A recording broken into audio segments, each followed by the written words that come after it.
all that we're doing so that we can move our community forward. So this evening I am on stage with really the power behind Steward Speakers, our board chairwoman, Kimberly Bostick, and she has some remarks at this time.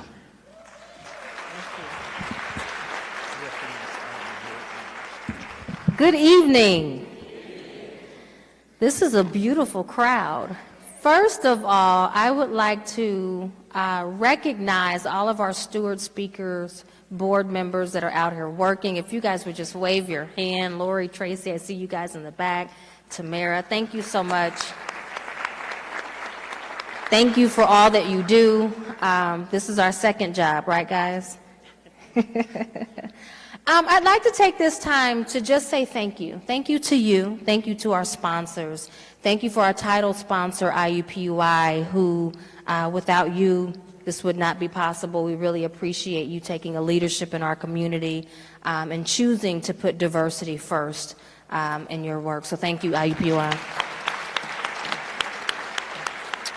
Lilly Endowment, U.S. Customs, I believe you guys have been with us from the beginning, and so thank you for just having the faith to continue to support your community the way that you do. We really appreciate it.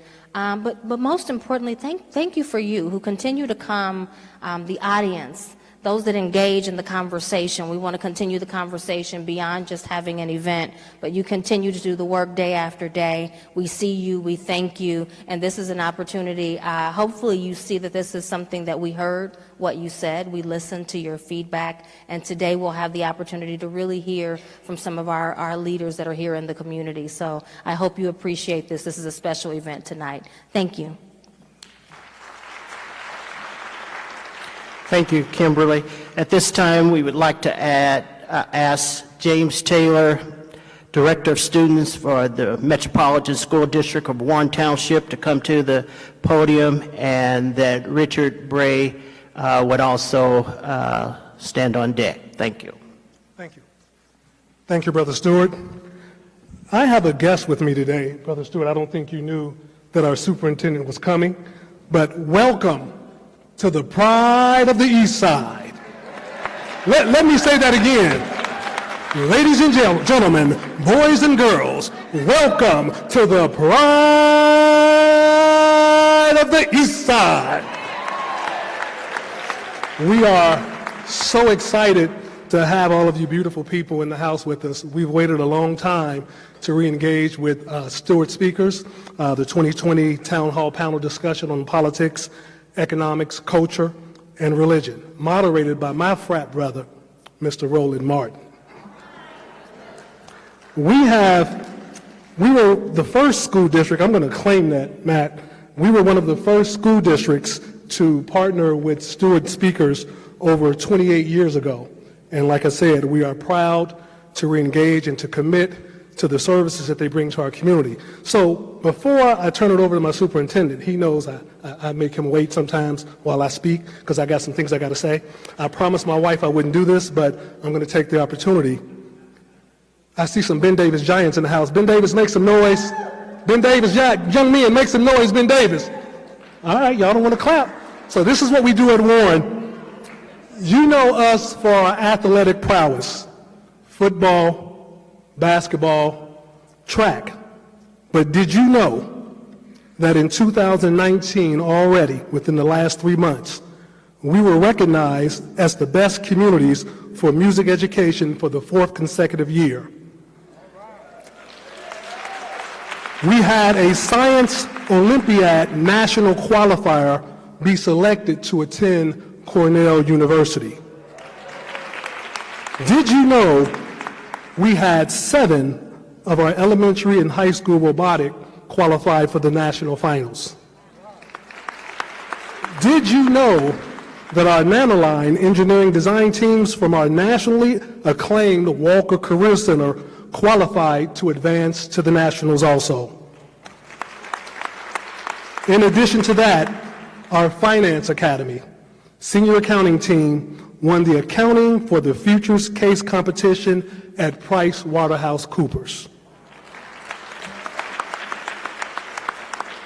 Our theater department performed the competition play "Oh Freedom" at the Indiana Thespians Regional Contest and earned awards for the Best Ensemble and Best Actors. Thank you. And did you know you're sitting in the exclusive venue for the Asante Children's Theater? And finally, I want to say to everybody, my role as the Director of Student Services is to make sure that we take care of all of our students and families. And one of our major goals is to decrease the disproportionality of black males being expelled and suspended from schools. We believe, thank you. We believe that if a kid is not in school, they can't learn. So our goal is to make sure that we keep all of our kids out of the juvenile justice system, and Warren Townships, with the leadership of our superintendent, is leading the way. So I'd like to introduce to you now our superintendent, Dr. Tim Hansen.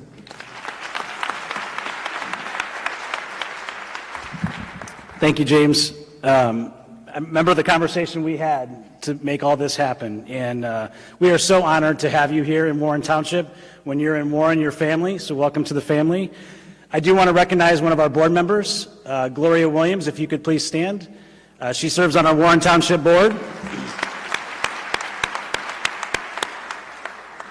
As Mr. Taylor said, we are fighting lots of battles, and we are fighting those for our kids. I see a lot of young people here tonight, and that's what we're here to do, is to serve them. So I appreciate the opportunity to be here this evening and learn. This is my first Steward Speaker Series. It'll be my first of many. But I also welcome you back. I hope that you enjoy this evening here in Warren Township, and hope to see you again soon. Thank you for being here.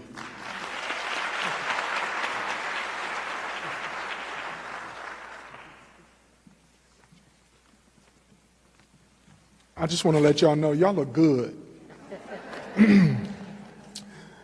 First of all, I want to say thank you all for being here this evening. My name is Richard Bray. I serve as the Community Partnerships Manager at IUPUI in the Office of Community Engagement. This evening, I am truly excited about a community partnership. IUPUI is proud to be in its 6th year as title sponsor for the Steward Speaker Series. As you all know, for well over 3 decades, this series has brought over 100 leaders, community advocates, and other public figures to Indianapolis, putting global perspectives on local issues and empowering human potential. The Steward Speaker Series, powered by IUPUI, uniquely creates a platform for dialogue on local issues.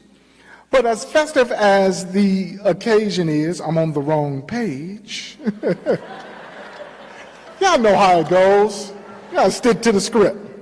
First of all, we salute your leadership, Brother Matthew Stewart. Let's give Matt a round of applause.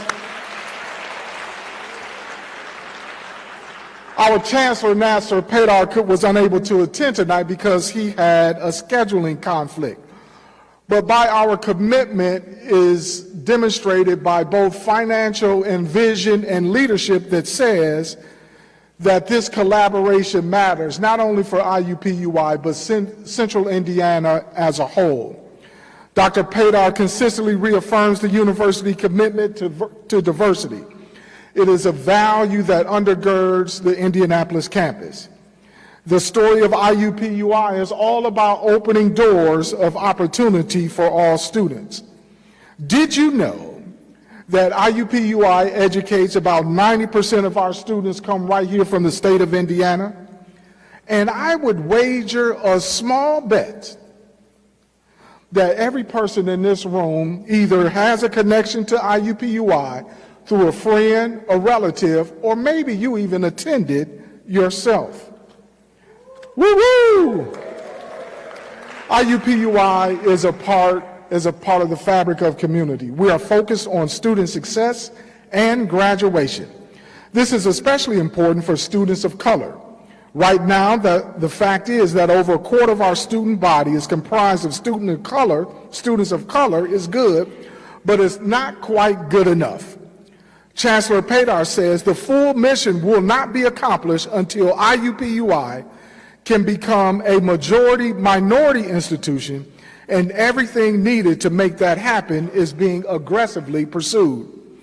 Many of you participated with us during our 50th anniversary, celebrating during the last academic year, and we thank each and every one of you who came out to support us with word, deed, action, and even contribution that celebrated 50 years.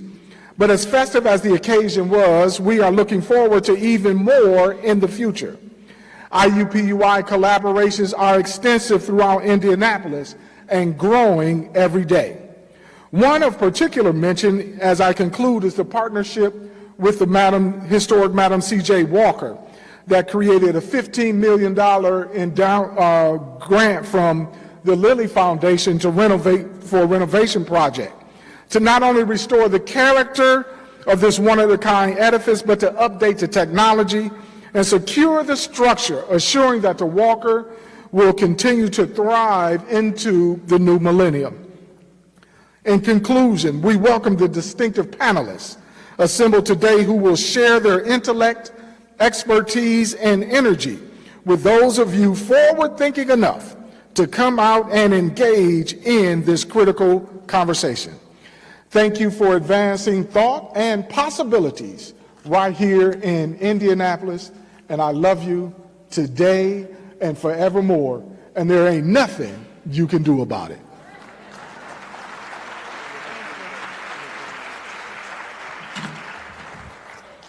Thank you so much, Richard. We really appreciate your continued support. I want to remind you all, just to remind you that if you have not already gotten your tickets, please do so as soon as possible. February 26, 2020 marks the next event with Ricky Smiley, followed by Ambassador Susan Rice, which would be on March the 2nd. So if you have not already gotten your tickets, please make sure that you do so and mark your calendar for those dates. At this time, I'd like to reintroduce Matthew, but I'd like to say something special as he brings up our moderator. Matthew has been, one of the things that the community is really needs to be proud of is that he has been someone that has poured into Stewart Speakers. And so I hope that you appreciate the conversations. Thank you.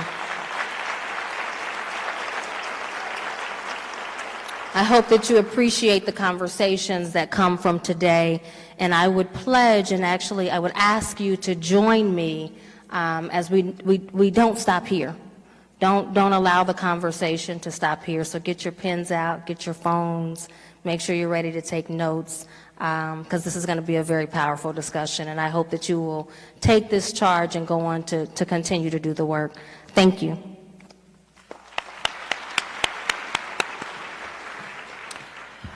Thank you, Kimberly. Now it's my distinct pleasure to introduce our moderator for this evening, Roland Martin. Martin is best known as the managing editor of TV One Cable Network, where for 4 years he hosted News One Now, the first daily morning show in the history focusing on news and analysis of politics, entertainment, and sports and culture. From an explicitly African-American perspective, Martin has been honored many times for his work, including 4 times by Ebony magazine as one of the 150 most influential African-Americans in the United States. He has won more than 30 awards for journalistic excellence, and he is 2-time winner of the NCAA Image Award, and my fraternity brother of Alpha Phi Alpha fraternity, Roland Martin.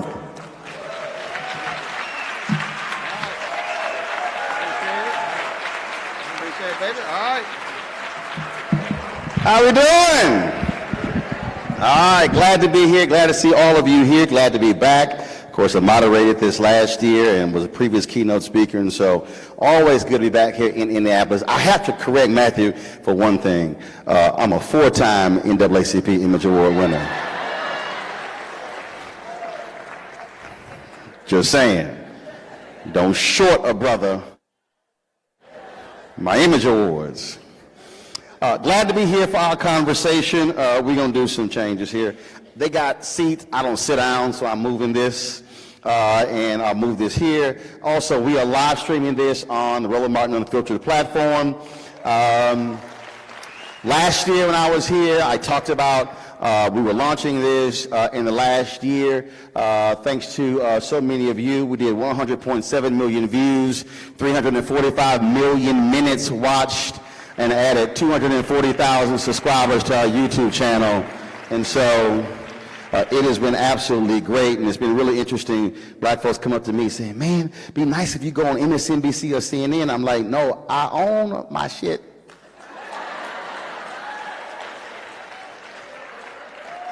And that quote itself, you're going to hear it again, will be really the crux of our conversation tonight. So let's bring our panel. First off is Dr. George Frazier. He is the chairman and CEO of FrazierNet, Inc., a company he founded 32 years ago to lead a global networking economic development movement for people of African descent. Spent 20 years in leadership positions with Procter & Gamble, United Way, and Ford Motor Company before starting his own business. In 1987, you came out too early, George. I don't know why you ain't listening. He's been named one of the best speakers in America, and 5 of his speeches have been selected for global distribution by the prestigious Vital Speeches of the Day magazine. Give it up for Dr. George Frazier.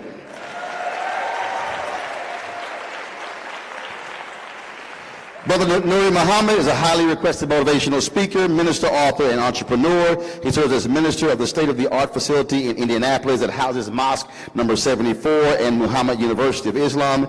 In addition to heading the Educational and Economic Center in Indianapolis, Brother Nuri travels to 50-plus cities a year in the U.S. and abroad representing the Honorable Minister Louis Farrakhan. He is always involved in the community, fighting for justice, counseling, and mobilizing our people for self-reliance. Put your hands together for Brother Nuri Muhammad. All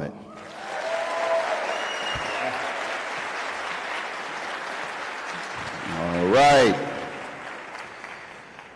Adrian Slash is a human resource professional at Community Health Network and is a community resource for the community with a monthly column in the Indianapolis Business Journal's Forefront magazine. She comes from a family of community servants and considers it an honor to serve others. She is president of the Exchange at the Indianapolis Urban League, vice chair of the Indiana Civil Rights Commission, board member at the Indianapolis Urban League Visit Indy in the Jewish Community Center, also a member of the newly formed Marion County Judicial Selection Committee. Adrian L. Slash.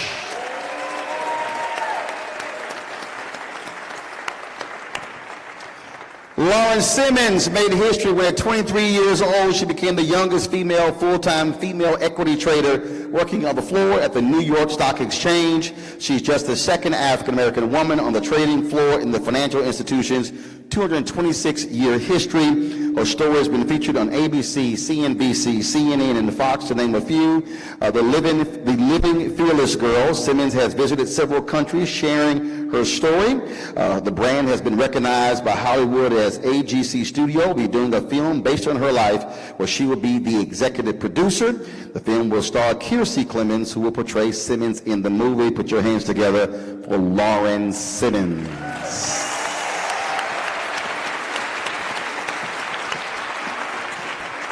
Last but certainly not least, and he is not related to Lauren, but Joseph Ward Simmons, better known by the name Reverend Run, or some say DJ Run. Somebody might. All on you, Lauren, you screwed it up. Everything was working before you walked out here. He's an entrepreneur, music icon, spiritual leader with cultural influence spanning more than 3 decades, one of the founding members of the Rock and Roll Hall of Fame group, Run DMC, where he is widely credited for ushering rap music into mainstream culture. His immense talent and conviction transformed a young man from Hollis, Queens into an icon while transitioning into a spiritual thought leader as a practicing minister known as Reverend Run. Of course, many of you have seen his television show as well. He relays powerful messages of family and faith through stories of perseverance, innovation, and success. And you know he got to be a bad brother since he has the same birthday as me. Put your hands together for Reverend Run. I heard you.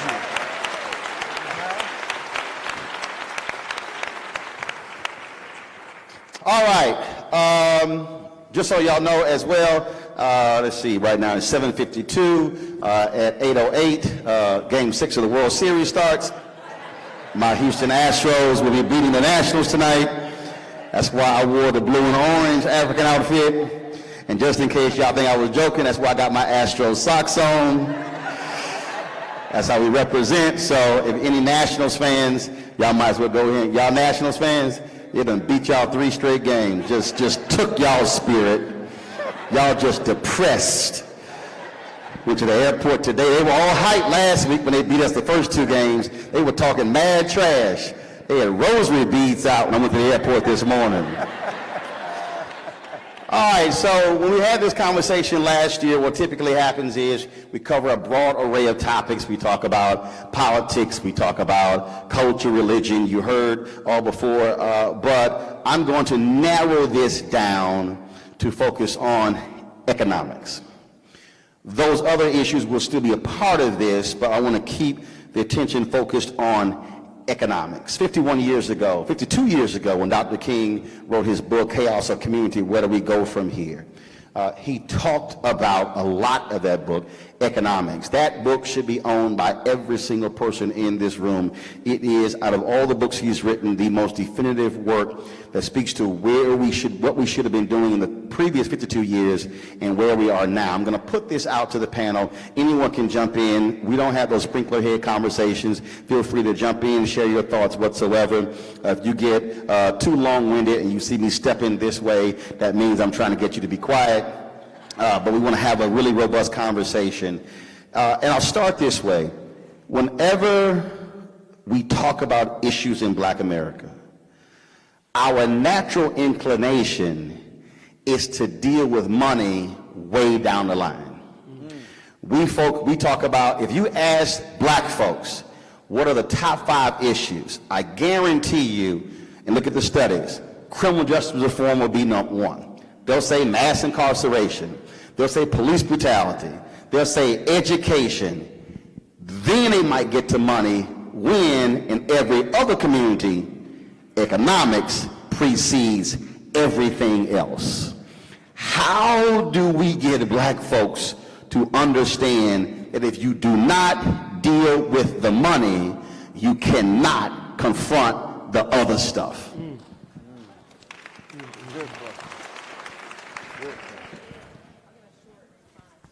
Is your mic on?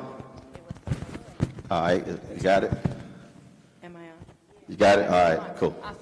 So I think to just begin to kind of kick us off and to make it somewhat plain, we don't understand money and we don't understand what we should be owning versus what we're renting. We also don't do a great job at teaching financial literacy. And because of that, we end up in a position where we think we're doing well, but we don't actually understand net worth and we don't actually understand where ours is. Yeah. Is it on? All right, can we have all mics on? All right, thank you. Can you hear me? Yeah, you're on. First, yes, I am Black, in case you're not aware. I always say that. That's actually the beauty of our culture and race, right? We come in all shapes, sizes, skin tones, hair textures, lots of options, no need to stray. They missed their shout right there, they missed their shout. So I want to say the next thing and still be loved. Part of the responsibility, and I think you hit the nail on the head, around financial literacy and economic education in the context of our community, part of the responsibility for that not happening is with the Black church. I'm just gonna throw a bomb out here, and hopefully I will not blow up with the bomb. But part of it is with the Black church. If you understand, there are 2,300 verses in the Bible that relate to money, wealth, and possessions.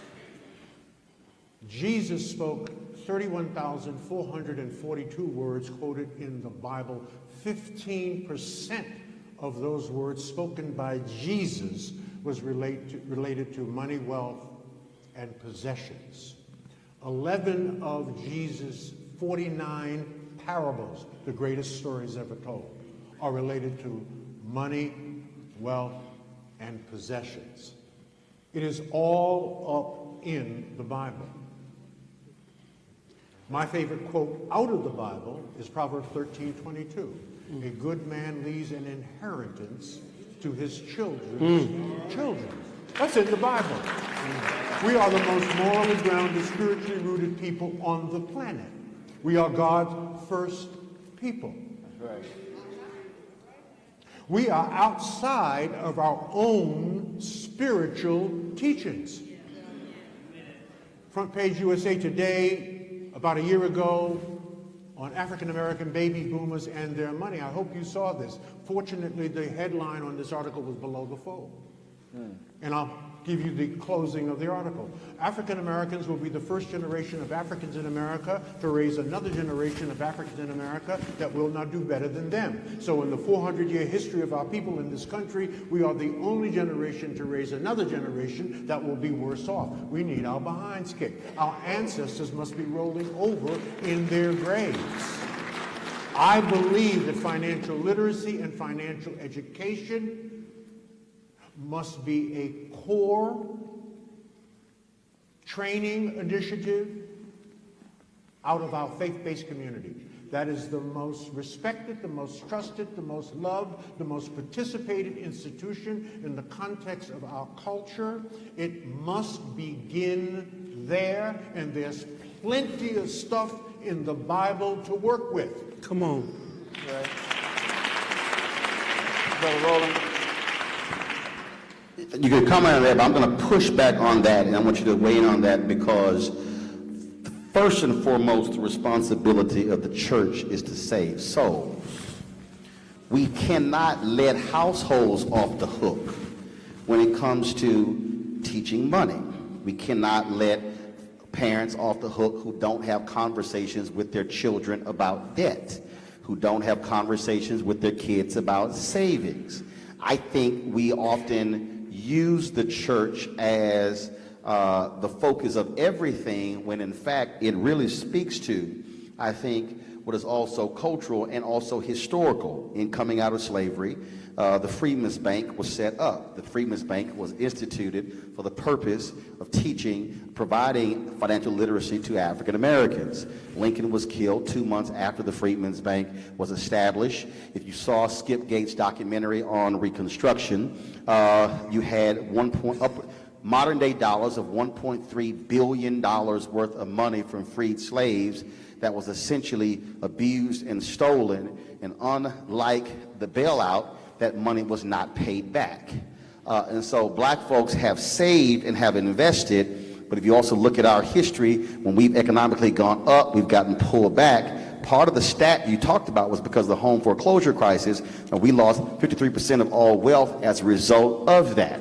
And so if you look at our history, it's start, pull back, increase, pull back, not sustained economic activity. You wanted to jump in, go ahead. Well, I have another verse that you might want to add to your list, Ecclesiastes 10:19.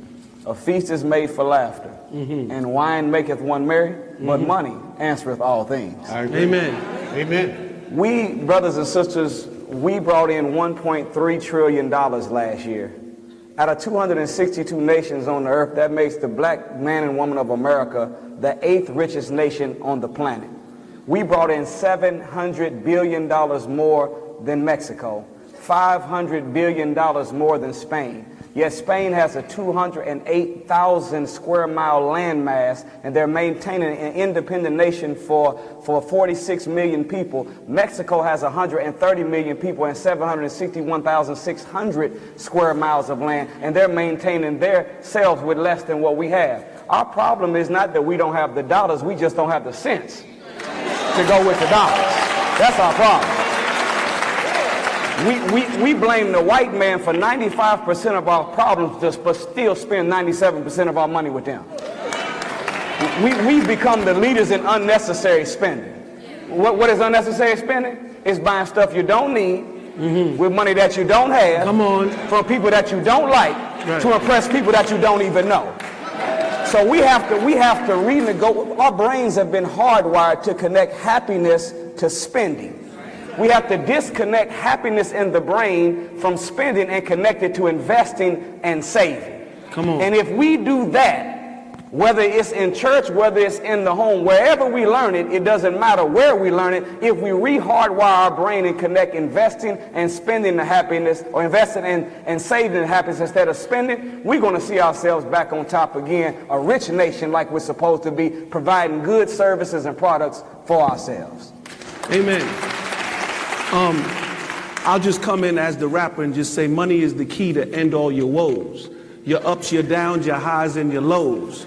You tell me last time that love bought your clothes. It's like that, and that's the way it is. And What I meant by that, I was a young 18-year-old guy in my attic, and God dropped that in my spirit. It sounded a little crazy, but black people have so much love in their heart that sometimes they forget to have the money in their pocket. We're very compassionate, we're very loving people, but tell me the last time that love bought you clothes. They will always try to pull us out and make us go into the compassionate side of ourselves. They'll even try to negotiate deals with you and put Jesus in the middle of it. They'll do anything they can to get your eye off the money. So I'll just leave you with that quote, that money is the key to end all your woes. And you have to dissect that from there. That's what I want to put in there. Thank you, Reverend Ron. Lauren, go ahead. Yeah, I would definitely say that we last year spent $103 trillion. We can move markets. We are the consumers, and they are the merchants. And because of that, we are never going to get ahead if we keep consuming.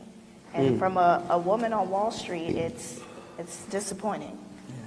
Brother Roland, Let me to this real go quick. ahead. A simple formula that all of us can do when we take home the day, to help us keep our dollars in our community. Because in the Asian community and the Jewish community, a dollar remains in their hands 28 to 30 days before it leaves.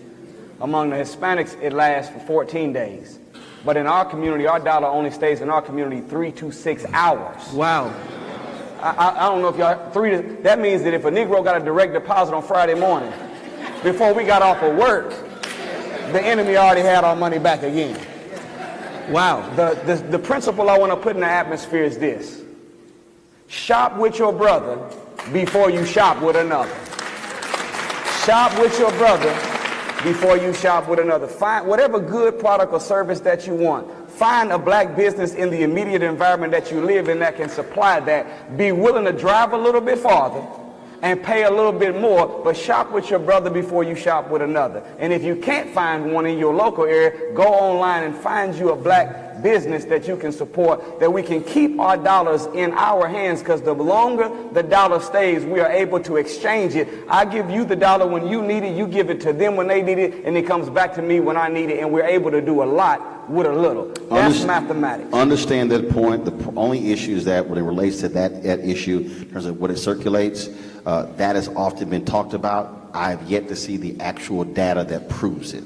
And that's one of the issues that, and trust me, we've been looking for it. So, but to your point, it also speaks to who's owning businesses, and yes, how are we also patronizing businesses. I'm gonna throw this question out to our audience, and I'm gonna see what folks have to say about this here. If I had to ask you what is the greatest legacy of Dr. King and the Southern Christian Leadership Conference, what would you say it is? Anybody, just shout it out. That they were not concerned with financial gain. You sure that's the greatest legacy? I think that that's the reason why it worked. Okay, what else? You're wrong, but that's a nice try.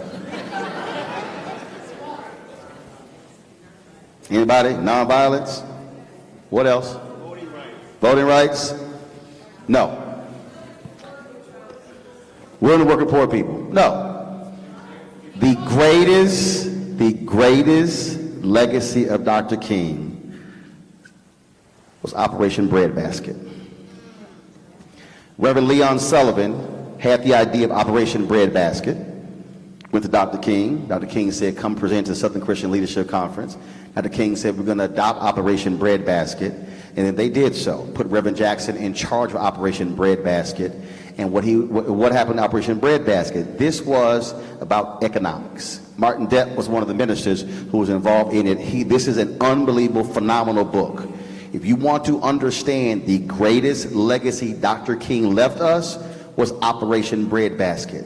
What they did was they used the wherewithal of black people, used the black church, used mobilization to go to companies and say, if you are doing business in our community, there must be reciprocity. If you do not fund, if you do not provide us jobs, senior level jobs, put money in black banks, and also utilize black businesses, we will institute boycotts against you until you do so.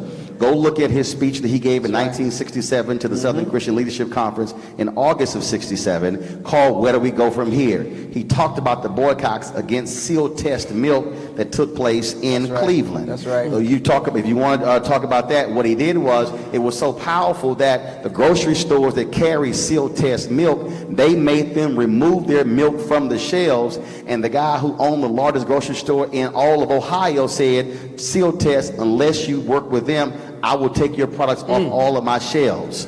The reason you had massive number of black millionaires is because Operation Breadbasket forced the companies to put their products on the stores in Chicago and other places. Yeah. The last 5 years of Dr. King's life was about money. That's right. Because Dr. King said himself that you cannot confront what's happening in black America if we do not control the economics. And what too many of us have done, and no disrespect, y'all did exactly what black people have done. We named everything else but economic independence. George, if you go back and look at his speech on the March in Washington speech, August 28, 1963, that was a radical economic speech. That was not just about rights. The march was called the March on Washington for Jobs and Freedom. Listen to the April 3rd, 1968 speech at Mason Temple.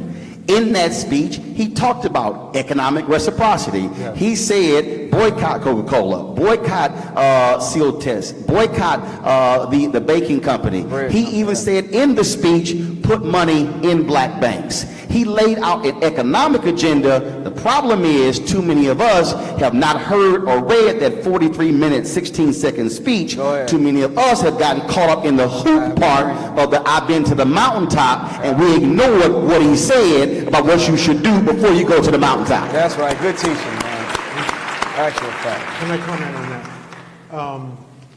that? And I want to give you a little bit of pushback on your pushback on mine.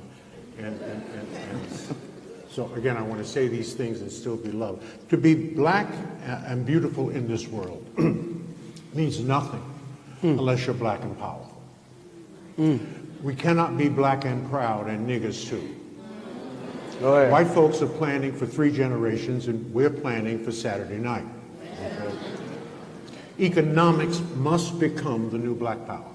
Economics must become the new black power. The Institute of Policy Studies, April of 2017, laid it all out in a 200-page study.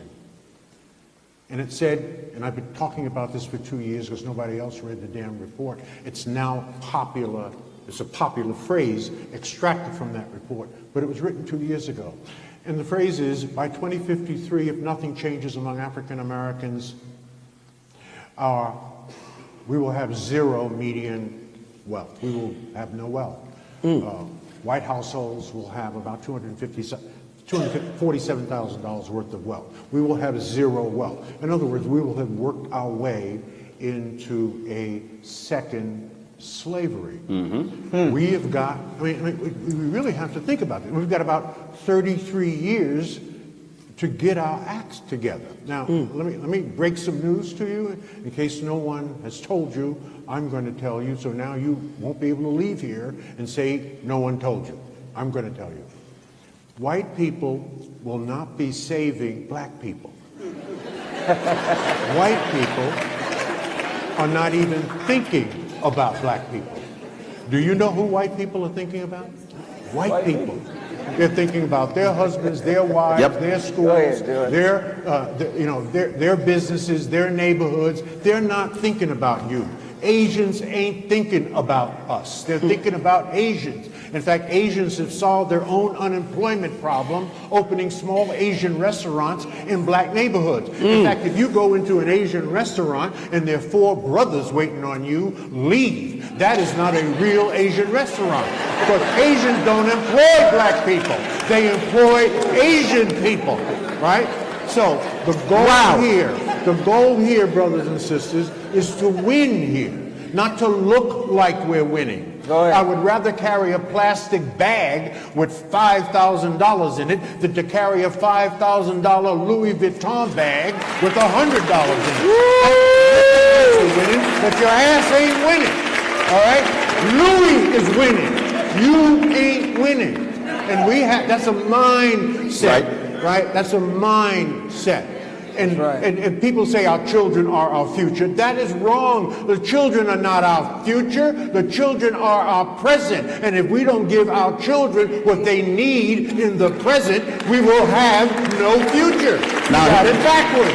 All right? So we have to fix that. Now, one minor pushback on what you said.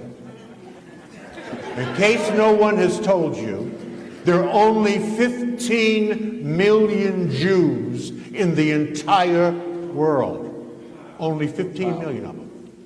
Of the $400 trillion of global wealth, they control the highest percentage of global wealth. There are 1.6 billion black people on earth. We control less than 0.1% of the 400 trillion of global wealth. Now, where do Jews get all this from? Because they're some of the most oppressed people on the planet. They have been kicked out of every country they have ever been in. All right? They get it from the synagogue. Have you ever been to a synagogue? Have you ever sat in a synagogue on Saturday and listened to what they talk about on Saturday, every Saturday for about 1,000 years? They talk about money. That's what they talk about in the synagogue. And then they teach their congregants to talk about money at home. Right, at home. It begins where we get our moral grounding and our spiritual rooting, and it begins with hearing it from the most respected and the most revered men in our culture, and those are our pastors and our preachers and our teachers. Now women are now occupying that position. So yes, it must, I believe, begin in the church. The church influences us to speak to it and to teach it and to model it in the home to our children. And that's how it works. We are God's first people. Do you understand that? We are God's first people. He made us first. We've been in this country for 400 years. And we own the fewest number of homes per capita of any cultural group in this country. We own the fewest number of businesses of any cultural group in this country. And we've been here 400 years. Now, we know that there's institutional and systemic reasons for it. But that was then, and this is now. Well, I will give you pushback. Pushback is good. No, I'll show you. If I want to have a conversation about Islam, I'm calling Brother Nuri. If I want to have a conversation about Wall Street, I'm going to call Lauren. If I want to talk about networking, I'm going to call you. If I want to talk about healthcare, I'm going to call you. If I want to talk about the whole issue of rap and music, I'm going to call you. Thank you. What they're doing in the synagogues, they're having business leaders lead conversations. I have moderated numerous sessions. When we are discussing economics, ain't no business people on the stage.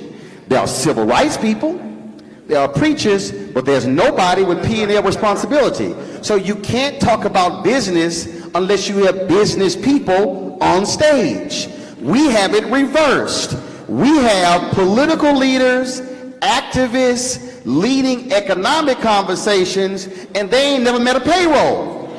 So what has to happen is, and trust me, I said this to Ron Busby with the U.S. Black Chambers, Inc., I said, Ron, you should never allow there to be a discussion about economics and y'all not on stage. Lauren, that is the issue that I'm trying to get us to understand. Right. We have brilliant black minds who are in business. That's who we must be hearing from, not from people who ain't never started a business, and if they did, it still is in business. Roland. Hold on. Lauren, right. Speak to that. Go ahead. Look that way. I'm gonna walk around the whole stage. Look out there. Sorry, it's really for a loop.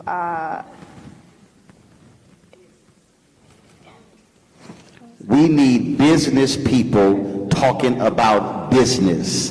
Otherwise, we have the wrong people leading us in a wrong direction. Yeah. Not business people, right? Business people. Matter of fact, no, you can be a business person if you still know what the hell you're talking about. I'm cool with that. Because there are a whole bunch of black folks in our history who had a second and third grade education, but they were millionaires because they understand business. Is some folks who can pronounce business and can't run nothing. Lauren, go ahead. Well, what our history in America has showed us, I think of Weeksville. Is anybody familiar with Weeksville? Weeksville in Let us know. New York? Whew. Weeksville is one of the first African-American black communities that was founded in Brooklyn, New York, that had its first millionaires. And they were all congregated together, and they built their own banks, built their own housings, did their own educational system, and they taught it on. Weeksville was around for 127 years. And then people got money and realized, I'm going to go across the water. I'm going to go into Manhattan and put my money there. And slowly but surely, by the early 1900s, Weeksville had disintegrated. Now, I just did a piece on Hulu for Black History Month this year with Michael K. Williams, myself, and 3 other individuals, and we went out to Weeksville, and I had never heard of it. But the fact that in 2019, now that I've heard of it and I've gone around and this has been on television, et cetera, people have not heard of it, we are making the same mistakes over and over because we're not looking back in our history. We have done it and we have successfully done it. And the mistakes that they made should not be the same mistakes that we are making today, period. Adrian, when Nuri talked about rewiring, I have been talking for years, and we're actually going to have this discussion on my show. I've been saying that absolutely there has to be a reprogramming of Black America. And the reprogramming has to hit so many different facets because, to his point about self-esteem, we derive self-esteem by, yes, what I'm wearing, how I look, how I'm flossing. I think about when I was working at WVON radio, a couple of my colleagues were CNN. They came to set up my radio studio for some Skype stuff for CNN.com. 2 white colleagues, and the cab was slow, so I said, I'll take you out to the airport. So we walk outside, and the guy goes, he said, oh, man, he said, that's your car? I said, yeah. He said, man, I would have thought you had a BMW or a Mercedes. It was a 4-door Toyota Corolla. I said, this gonna get your ass to the airport on time. Okay. And I told him, I said, 32 miles to the gallon. I said, does all I need to do, and it's paid for. I said, and if I go to a 5-star event, black tie, I will drive this sucker up to any hotel, hand the keys to the valet, because I don't give a damn what none of y'all think. And he was like blown away by that, but I needed him to understand my value ain't in the car. Hell, I wash my car once a year. I don't care what it looked like on the outside. It's running. I don't care what y'all think. And when I say don't care, I don't give a damn what not now person in this room thinks about what I drive. Because y'all ain't paid for nothing. And we really have to have a completely, a rewiring, a reprogramming, and it has to start. I mean, talking about adults, kids, whatever, because that, to me, allowing that to continue contributes to us being broke, contributes to us not understanding economics and saying your value is not in what you wear or what you drive, it's really what you can do here. Speak to that again, how that has to be a focus of so many of us. So I think that the one thing that we really get lost on is the fact that everyone sees you, they take all your pictures, we've got social media, it's blinding people, we're showing people things aspirationally instead of being realistic about life. Yeah. So I think that we have to get ourselves to a place where if you are doing well financially and you understand systems, Everyone has to teach other people. And we can't just create a wonderful bougie black wealth space. We have to be willing to peel back the books, show people how it works, teach everyone, build up trust inside of our communities so that we are doing it, and it's not just one section of people who invited their friends to talk, but it's everybody that's matching their money. And we have to do the education piece from a holistic approach. And That's right. Cannot, we can't afford to continue to let some people do well and watch folks who have bad practices with money inside of our families, inside of our friendship circles, and inside of our little groupings that we're not showing how to do stuff. So, Well, Rev, for me, it's self-esteem. I got frat brothers who have private planes. And I'm like, bro, way to go. But I'm not sitting here going, oh my God, I don't have one. I will get my behind on United, American, Delta, Southwest. I ain't nowhere in hell I'm flying Spirit. But the point is, my self-esteem, Reverend, is not tied into, oh my God, I wish I had that. Amen. I'm proud of what they've gotten, but my self-esteem is, if I'm in first class or coach, I'm good, because guess what? It ain't the bus. And if I got to take the bus, I'll take the bus. So much of this is self-esteem, where we're trying to run with folks, and it's hurting us economically long-term. Yeah, well, at the end of the day, when I first decided to put this collar on, imagine going from the Drake of my time, Run from Run DMC, to putting this collar on my neck. That wasn't a popular decision to most people until they saw me with the family. I believe that I was the one that made the shift to get rappers to start getting married and to walk into the self-esteem is in the home, and what you should be bringing to the people is showing images of a loving father in the home, so we can get the fathers back into the home and get the people to come together.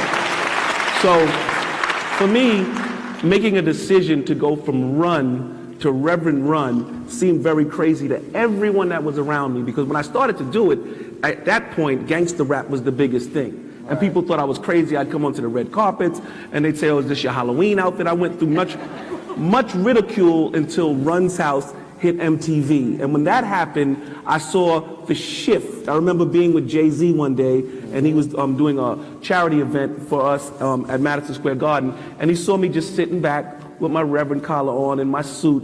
And at that time, he still had on his, baggy jeans and stuff. And he said, I see what you're doing. But now you see LL Cool J married, Jay-Z married, Kanye married, and all these different people, because God took me and put me in front of the masses, and he made sure it wasn't on a church channel. He said, let me take the run that brought us to this rap music and put him on MTV, where they have the Jersey Shores and all the crazy stuff. And the craziest thing is 1515 Broadway, nobody believed this could happen. They had a guy with a collar sitting there promoting a channel, a white channel at that, and showing them that black people are family people, that we do love being family, so our self-esteem should be more centered in family than in things. And that's what I bring to this situation. Yes, sir. What I think, what you were saying, Brother Roland and Reverend Ron, is you're calling it self-esteem, but really there's a difference between self-esteem and self-worth. Amen. What you all are representing from the inside out is not self-esteem, it's self-worth. Self-esteem is what you think about yourself based on how other people see you. Amen. But self-worth is what you think about yourself based off of what God said about you and what you think when you look in your own mirror. Amen. So because you all are operating from the inside out, not from the outside in, it's not a self-esteem thing. You're not looking for exterior validation. You're looking for interior validation based off of what God already said about you and what you see when you look in your own mirror. Second, Dr. King was not assassinated because he was a sleeping dreamer. He was assassinated because he became a wide-awake revolutionary. When he went from, listen to this, when he graduated from civil rights to silver rights. Come on, preach. And he began talking about the redistribution of the pain and punishing our enemies and rewarding our friends, withholding our dollar from those that did not treat us fairly. That is whenever they knew they had to get rid of him, because he was shifting the paradigm that would guarantee black people would have real power in the wilderness of North America. See, I need to stay right there because Coretta Scott King actually said that. Byron Allen gave an interview where she said they killed my Martin when he was talking about the money. Yeah. And again, I threw that out to us because I go back to how I started this. We, in our celebrating of our leaders, we have helped promote what they want us to promote about Dr. King. Come on. The reason I'm telling you, if y'all read the book on Breadbasket, Come on. there's a story Depp has in the book where SCLC could not meet their payroll. He asked Reverend Jackson, as a matter of fact, let me put a pin in that right here. It's a whole bunch of us who diss and dismiss Jesse Lewis Jackson Sr. Right. But the number of black millionaires created because of Breadbasket was because of his leadership. We celebrate Essence Festival and say 450,000 black people go through Essence Fest, the largest festival of its kind in the country. When they had Black Expo, the precursor to your expo here, it started in Chicago, 700,000 attended over 5 days. It was almost double the size of Essence. That was his creation. And I say that because as he just turned 78, battling Parkinson's disease, don't let him be in your presence and you not say thank you. Amen. And that needs to be said. Depp writes a story in his book. He says that King goes to Jackson and said, we need to meet payroll. So one of the banks who we helped them put money in, let's go to Independence Bank, they can give us a loan. Reverend said, let's stop by Al Boute's house first, who was vice president. King said, no, we really need to go talk about the loan. He said, Doc, let's swing by the house. They go by the house. It's a group of black businessmen in the room. After all the niceties, these black businessmen hand him an envelope with $55,000 in it. Dr. King starts to cry. Black business people paid the payroll, not labor unions, not the Democratic Party, but black business leaders. The story is important because if it wasn't for Breadbasket, they wouldn't have been able to make the money to be able to fund the movement back. So what this also goes to is if we begin to promote black economics, then we're funding our own politicians. We're funding our own civil rights organizations. We're funding our own black media because now we're not having other folk fund our groups, and our groups can't speak up on behalf of us if we're not funding them. Which is why black fraternities and sororities are actually have more power if they use it because they're self-funded. Come on. That's right. This is the truth.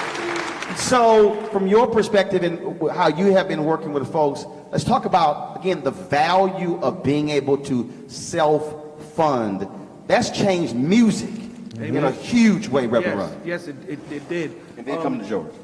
People, artists these days, it's easier than it was when I came up. I had to depend on getting a record company. But with social media and what's going on right now, all you have to do is wake up in the morning. We were talking about this. Is my mic on? Can we get more volume, please? All you have to do is wake up, do your little artist thing, and you can upload it yourself. You can actually stream it for $50-$60 and make every single title and Apple Music and every single streaming service. So self-funding is much easier now than it was then. People put out their mixtapes and then you go to them with your hat on your head instead of your hat in your hand. And this way, the whole thing is shifted that the artists today can make their own money and control their own destiny. And kids come up to me all the time, how can I make it? How can I make it? Well, all you have to do is get your little camera or make your little record and put it up, and that takes care of it. So it's much easier today than it was for me to create your own path. Write this book down. It's called The Book of Luke, My Fight for Truth, Justice, and Liberty City. The Book of Luke, My Fight for Truth, Justice, and Liberty City. No, it's not the Bible. It's by Luther Campbell. That's good. George, I have read lots of books, one of the most powerful books, because what Luther Campbell talks about in his book is that when he invited rappers down to New York in the 80s, he was counting cash after one of the concerts, and he was counting about $30,000. And his guys from New York said, man, what are you doing? He said, oh, I sell my own merchandise. Mm-hmm. They had signed licensing deals. Somebody paid them $2,500 for the licensing rights, and they were making all the money. He's like, I just made 30 grand just off this one show.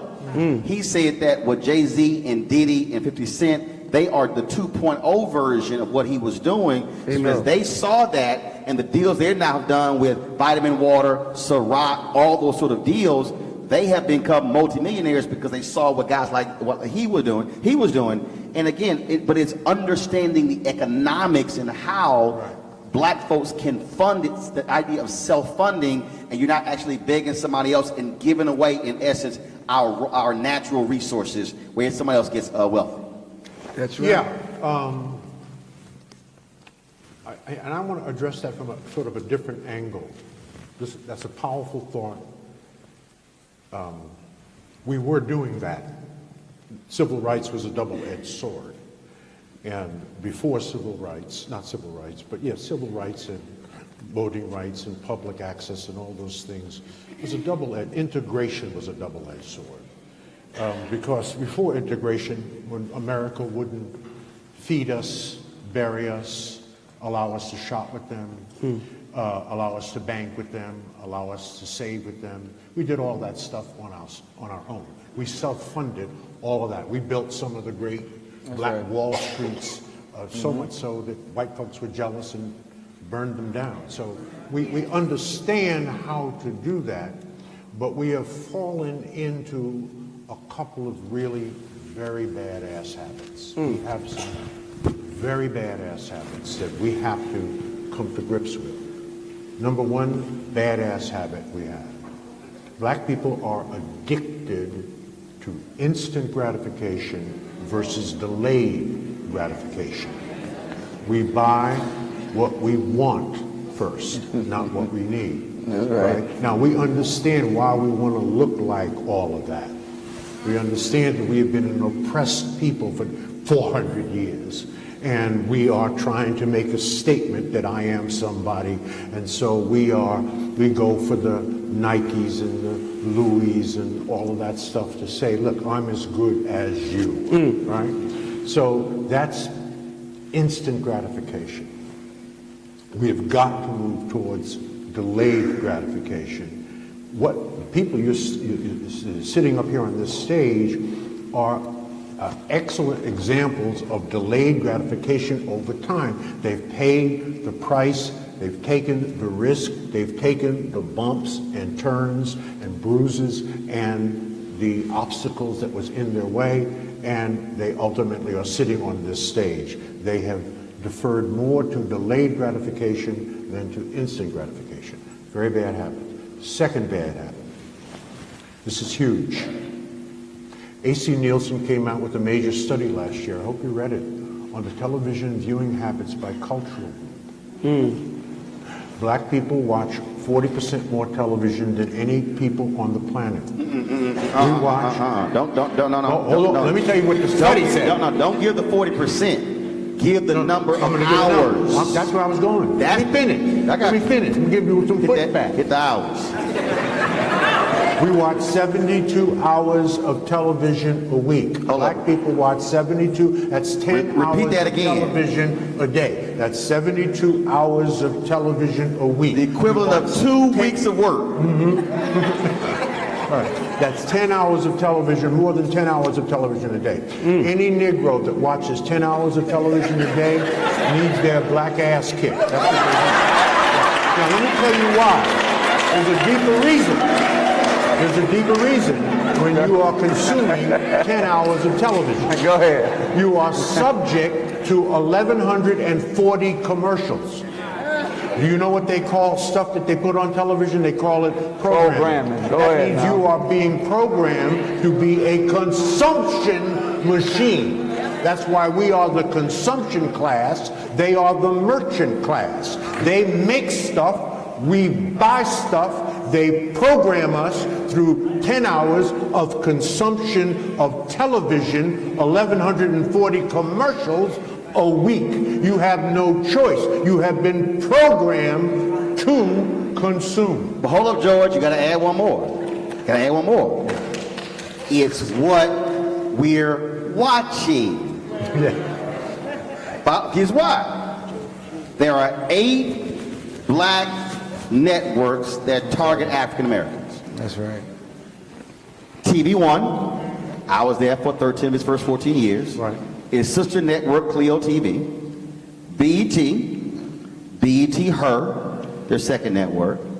Aspire, Own, Revolt, Bounce. Those are the 8. That's 1,344 hours of content a week. Not a single hour dedicated to news. That's right. That's right.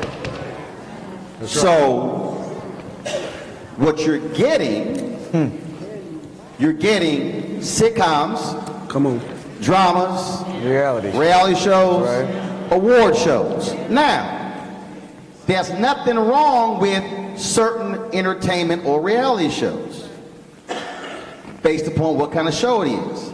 Reverend Ron's show was totally different. That's right. That you didn't have sisters throwing wine in each other's face, acting the fool, cussing each other out, and calling themselves housewives, and most of them not married. Right.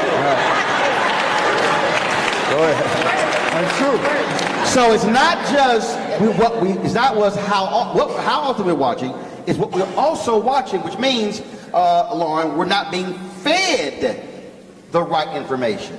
So we have food deserts, but we also have news and information deserts. So this content is not being fed to black people on a regular basis. To your point, George, we're being fed as consumers, and that's also the problem, because if you flip it with white America, they're being fed news and information as opposed to entertainment being dominant, and then it fulfills itself because we say, well, but that's a black network. Yes, but the cycle is being repeated, and that's the problem. So, Lauren, when you talk about that, what we're being fed, what do you advise folks watching who are here and who are watching this live stream? What should they be feeding themselves, feeding their children, feeding their family when it comes to economic self-reliance, but also understanding economics and money? Well, I was trying to Google, that's what I was doing on my phone, how many percentage of African Americans that turn on CNBC. Didn't even come up, so. I can help you with that. When I had News One Now, I beat CNBC in the number of black people who watch. Ain't that many of us watching CNBC? We know we ain't watching Fox Business. Bloomberg is very low in the numbers, so the reality is the numbers are not high at all. No. And my number one question everyone asks me, how do I get into trading? How do I buy a stock? You turn on Bloomberg, you turn on CNBC, you watch it at least 2 hours a day. All the answers that I can give you are all provided on the TV. So what you're watching and you're consuming is what you're going to be doing. And if you're watching, like you said, Housewives, that's what you're going to get. If you want to learn, there's a wealth of knowledge out there. Even if you don't have on those networks and those TVs, there's Google. You can learn. Everything can be self-taught. It's 2019. If you can have your phone glued to your hand at all times, which people do 65% of the day, you can Google and you can access knowledge that you really truly need. Adrian, we had News One Now. Deborah Owens was America's Wealth Coach. She would come on the show. We would do these financial segments. And it was amazing when the show would be over. She would have 100 or 200 emails from black people who were saying, okay, tell me about this and about that. I'm saying that because unless you have the vehicle that is providing the information from our perspective in a way for us to receive it, we'll receive it. The problem is that we don't have enough vehicles providing the information. We're actually laughing ourselves to death through radio and through television. So I think that you're bringing up a great point. So we only have so many places that we trust. here locally in the city of Indianapolis, if we want to hear what's going on in the community, we know from 1 to 3 o'clock you can go to 1310 The Light or the new FM version. They have to then make sure that they're programming everything that we want to learn here. Oh, 1 to 3. From 1 to 3 p.m. Monday through Friday. That's 2 hours. Right. So you have to make sure that you are near a radio, live streaming online, or maybe watching on Facebook if the person who is doing the show live is live streaming. And those of us who cover from time to time, we figure out the best way to do it. What's happening with the other 22? Gospel music, and they have some community affairs shows that kind of pop in and out. But so your show leaves TV, right? You were on a channel that we trusted. You are a source that we believe. You are a source that we trust. We only wanted to hear black slanted stories from you. The same way that here locally, we only want to hear black slanted stories from our Radio 1 networks.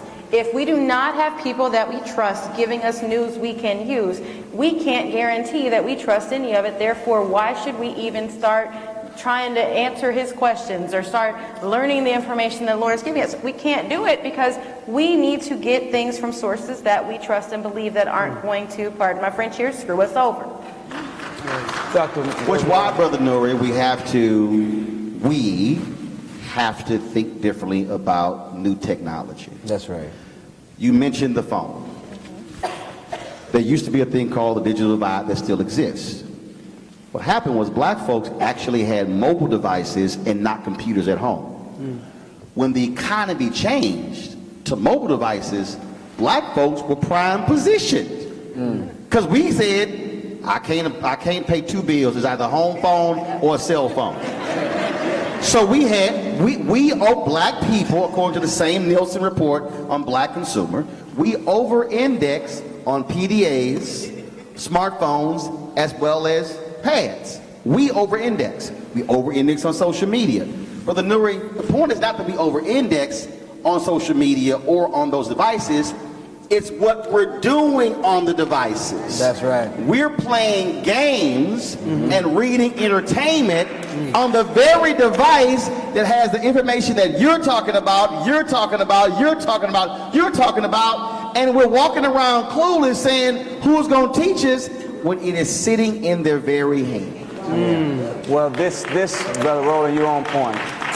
I wanted to put a statement in the atmosphere that renegotiates our attention from the television. Leaders are readers. The slave masters, leaders are readers. The slave masters, after they got finished recooking the public school system, and made sure that they cut us out of all our images, out of all of the curriculum. That's right.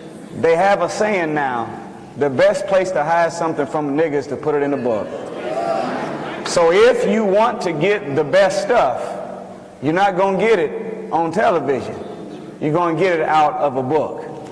And you'll find that when you open up a book opened in your hand looks like a bird and its wings spread out. At least it looks like the birds that you used to draw when you could draw the good art. But y'all know what I'm talking about. And you've heard of something called the bird's eye view? Yes. Have you noticed that wealthy people live in the penthouse suite? And it's never downstairs by the gift shop. It's always on the top floor. The mayor's office here in the city is on the 25th floor in the city, the top floor. Right? You go to a hotel, you want the presidential suite, you're not down on the first level, you're on the top. It's something about having that bird's eye view of being up in the air, and books will take you up in the air like a penthouse suite, like the top floor of a city county building. And when you're higher up, everything that looks big to others looks small to you. When you're high up, you can see farther than everybody else can see, and when things look smaller than to everybody else, it becomes easier for you to approach and fix. Leaders are readers. Turn off the television and pick up a book. But I go back to when you talked about self-esteem, self-worth, and I want Reverend Ron to start here first, and I'm going to come to George. It's also understanding vision. Yes. So you talked about News One Now. December 2007, Alfred Liggins calls me to his office to tell me they're canceling News One Now. I don't flinch, not a punch in the gut. While he is talking, while he is giving me the reasons why they're canceling the show, I'm already planning. Yep. Amen. In fact, I was planning 3 years before. No, I actually started planning what I'm doing right now the day we started the show. Because I always focus on the next thing when one thing is already started. Amen. Because I anticipate it ending. But the thing that was a trip, Reverend Ron, was that black people, when you gonna be back on television? I own this. Right. Ownership. They will go, yeah, man, but we need you on CNN. So you want me to go back to what I did 6 years ago? Actually started doing 12 years ago, haven't done in 6 years. And you want me to go back into a system that I don't control, where I don't determine the topics, where I don't own the content, I don't determine who the guests are, but you want just to hear my voice. Amen. I said, you do understand by launching my own digital platform, I own it, I control it, I determine the topics, I determine the guests, and I determine when and where we do the show at any time. Go ahead. And his brother's looking at me like I'm strange. And he's thinking I'm literally crazy.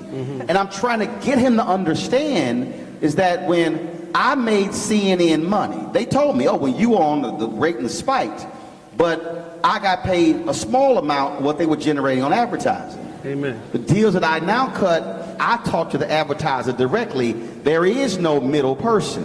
You the middleman. And I'm walking this cat through, and he is just looking at me like I'm crazy. And I'm trying to get him to understand the difference between operating in somebody else's system and over here having freedom and flexibility. Freedom or slave. To control all aspects of it.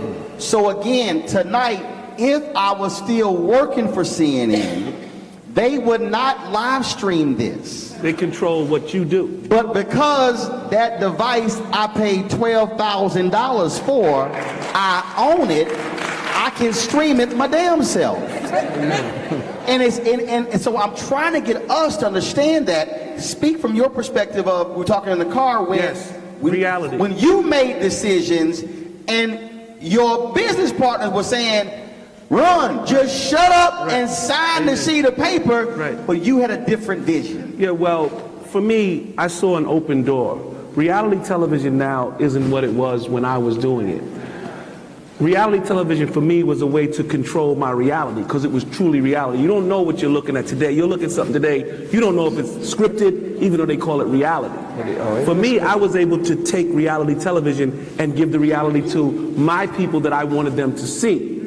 And the good thing about that was, I was talking, people like D.L. Hughley would come to me and say, man, here I am creating this television show, and they try to write the script, and they change my jokes and change what I'm trying to get done. Look at that. And I see what you're doing, which I was blessed that God set me up to be able to give the reality to the people that I wanted them to see. And they couldn't stop me at MTV because I was giving my reality. My reality is that I'm a reverend. Well, is that going to work? Yes, my people want to see this. My reality is I want to sit in a tub if I want to and give words of wisdom from my BlackBerry and give it out to my people. And they couldn't stop me from doing what I wanted to do because it was they called and I called reality television. And from what you were talking about is years ago when they were renegotiating my contract and I was putting out the record King of Rock, and we were talking about me not stopping my flow. And everybody around me was like, Harry, let's hold things up.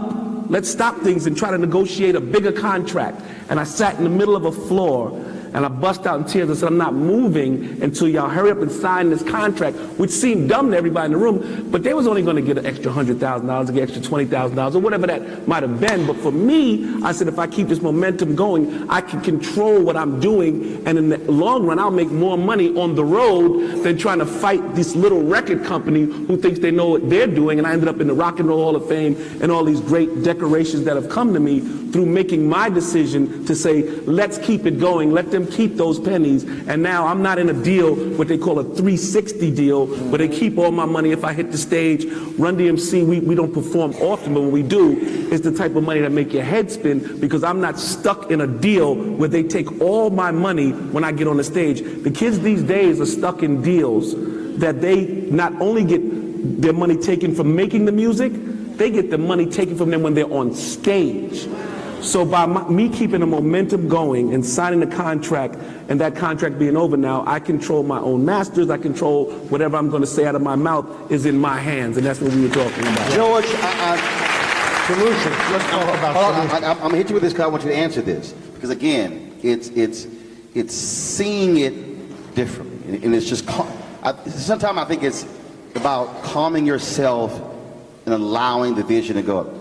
There's the brother who was the voice of the Lion King. Yes, I saw Disney that. came to him and said, Amen. $2 million.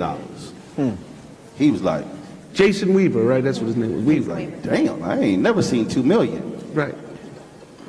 And his mama said, If that's what they offer. now if they gonna offer you $2 million, On the first. How much they make? wonder how much they gonna get paid. And so he didn't take the $2 million. Mama was thinking. Mama slowed down and said, hold up. Wait. So they took fewer dollars, but he has probably made $20 million and will get paid his entire life, and his estate will get paid because of the deal they cut. Delayed gratification. So let's, George, I want you to unpack that. I want you to unpack, because I pulled up Bobby Bonilla, the baseball player. Bobby had a contract. They wanted to pay him this annuity, and he said, no, I don't want to take it. His wife, now his ex-wife, said, fool, take the deal. Bobby ain't played in a decade, but gets paid $1.9 million every year on a certain day, and will get that money for like another 20 years. It's the greatest deal ever in sports, because his wife said, fool, read the fine print. I want you to speak to how, when we talk about economics, how we need to take a breath to see the vision beyond just the dollars that are right in front of us. Sure. Very quickly, let me give you a piece of advice. I'm an elder, 75 years old, so listen up. Black don't crack. Right? Listen up. Even light black don't crack.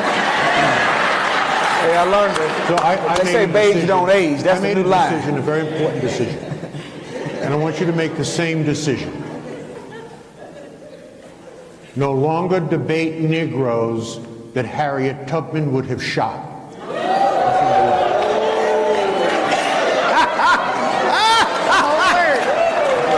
Bless them and release them. Number two, and this is something we teach at the Power Networking Conference. We'll be in our 19th year next year. Forbes called our conference one of the top 5 conferences in America not to be missed, because we simply spend 96 hours unpacking and giving you specific direction, thoughts, creativity, and ideas around the 4 pillars for the intergenerational transfer of wealth. This is Proverbs 13:22. A good man leaves an inheritance to his children's children. Dr. Fraser, what are the 4 pillars for the intergenerational transfer of wealth? You just addressed the first one. Proper management of accumulated wealth. So we can stop reading about athletes or entertainers that earn $100 million in their career, and within 5 years of retirement, they're either broke or in bankruptcy. That is improper management of accumulated wealth. There are 35,000 black millionaires in this country. There are 2.2 million black households worth $400,000 or more. The question is, are they properly managing that wealth? And the answer is hell to the no, or we would not be having this conversation. So proper management of accumulated wealth. You make widgets, you make lots of money making widgets, that's what you know about. Find some brother or sister that knows about how to put your money to work harder for you than you did for it. You don't know about that, but there are people that do. Absolutely. That's one. Number two, what is the second? Real estate. What's the first thing God gave Adam? Real estate. What's the first thing God gave Isaac? Real estate, real estate, real estate. We've been in this country 400 years. We're America, God's first people, I should say. And we own the fewest number of homes per capita of any cultural group in this country. Real estate is the second pillar. What is the third pillar? Business development, entrepreneurship. Now, we don't need all Negroes being in business. In fact, we know some Negroes that should not be within 100 yards of owning a business. You've met them. We call them business people.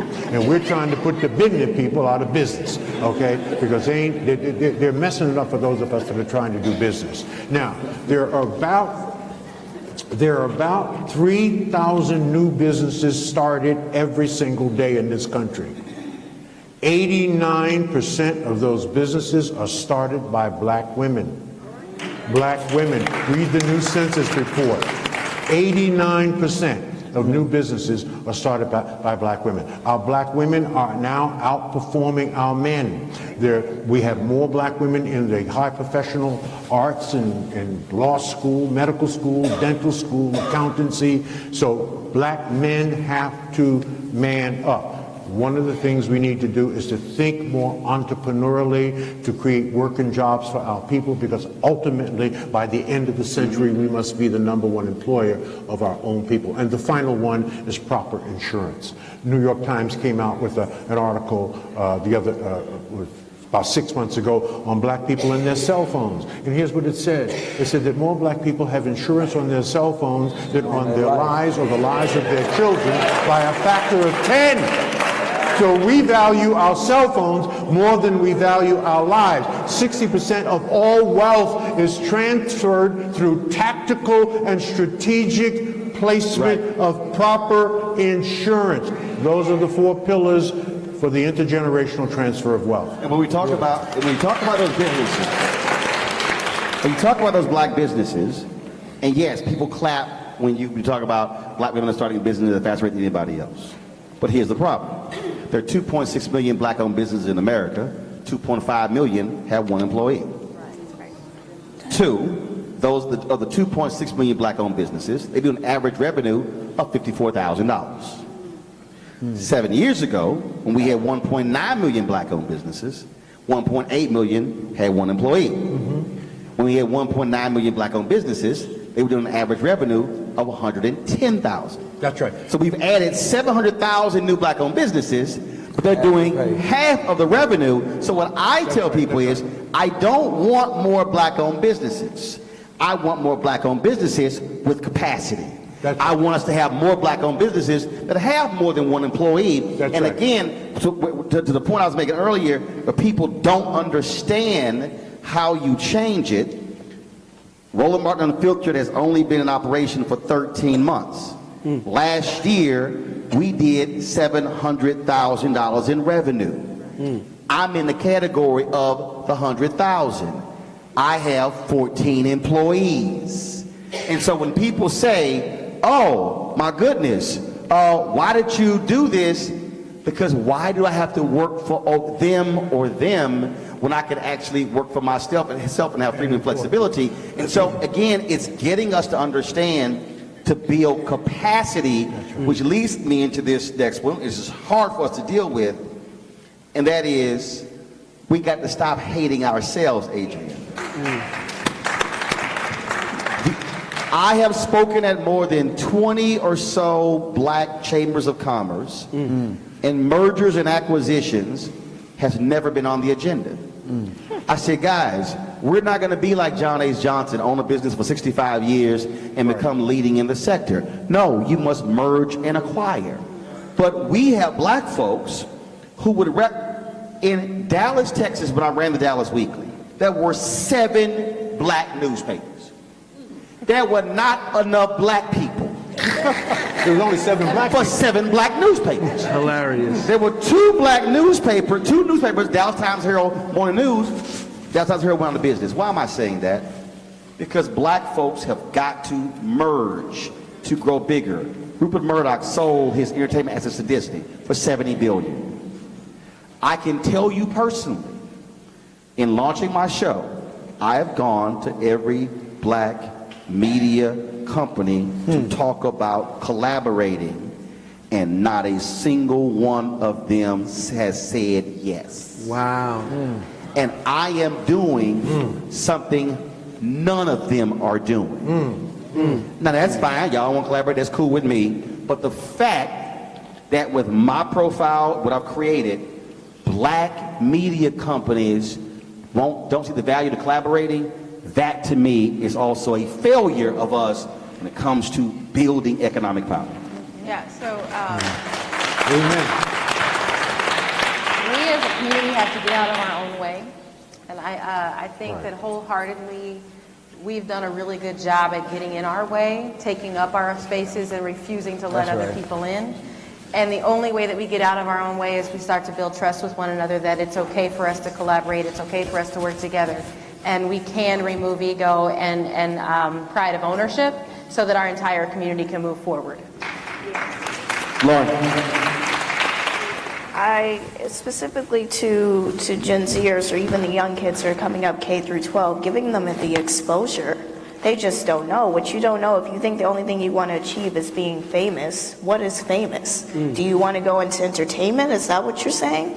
And do you realize that people that aren't on the screen or aren't these athletes, the people that are actually in these power decision-making, money, powerful roles are people that are not anywhere on the camera? You have more power behind the scenes than you do in front of. Amen. The loudest person in the room oftentimes really is the weakest. I also think about people like Suzanne Shank. I just actually had a call with her earlier today. Does anybody know who Suzanne Shank is? Suzanne Shank is a black woman on Wall Street, and her company generates $1 trillion a year. She is the billionaire woman on Wall Street, and not one of you people in this room have heard. Suzanne Shank. Suzanne Shank. Now we know. Spell her last name. S-H-A-N-K, and she's best friends with Melody Hobson, which I'm sure you guys have heard. And she is a phenomenal lady, and her story, very similar to mine, came from Savannah, Georgia, went to school, went to Georgia Tech, ended up going to Wharton, et cetera, but she has made a name of herself on Wall Street.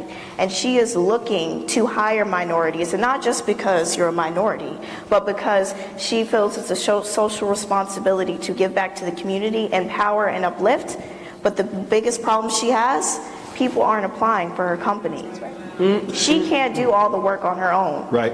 She's on Wall Street, so her candidates are not looking like minorities. Yep. And she can't go out across the entire country. So we have to instill and expose children K through 12 and what that is going to look like when they get to college and even after college. Brother Nuri, is also not all about, people might assume, oh, do yourself, bootstraps. We also have to deal with institutions.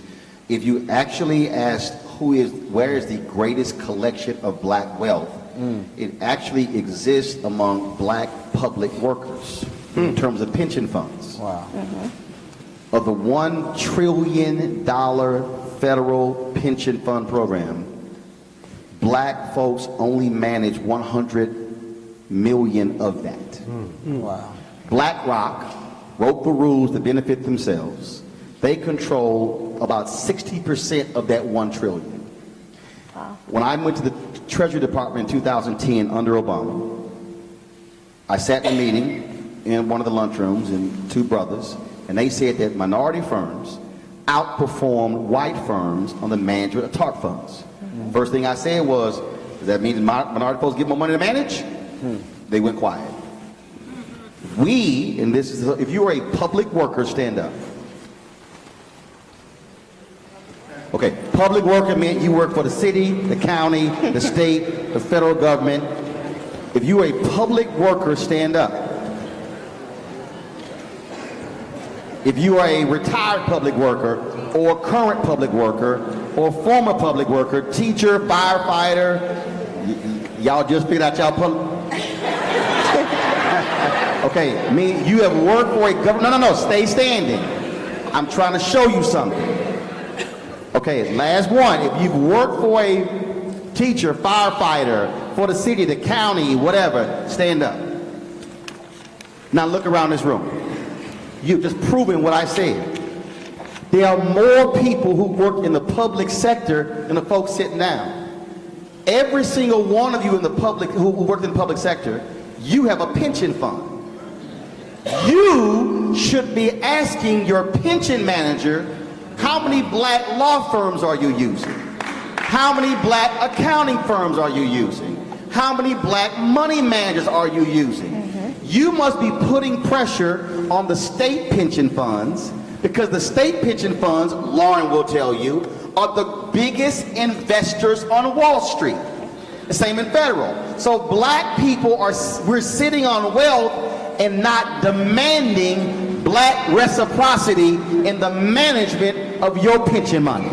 Wow. That, Brother Nuri, is something that we have to deal with, and there are people who've been trying to break those walls down, and they understand, to George's point, they know who controls the money, has the power, and we've been asleep at the wheel. Speak to that, and then I'm going to bring up the board chair for a comment. We're going to have final comments from our panel. Go. Well, the fact that currency is what money is called, coming from the same root word that current comes from. Come on. And current means power. Money is a source of power.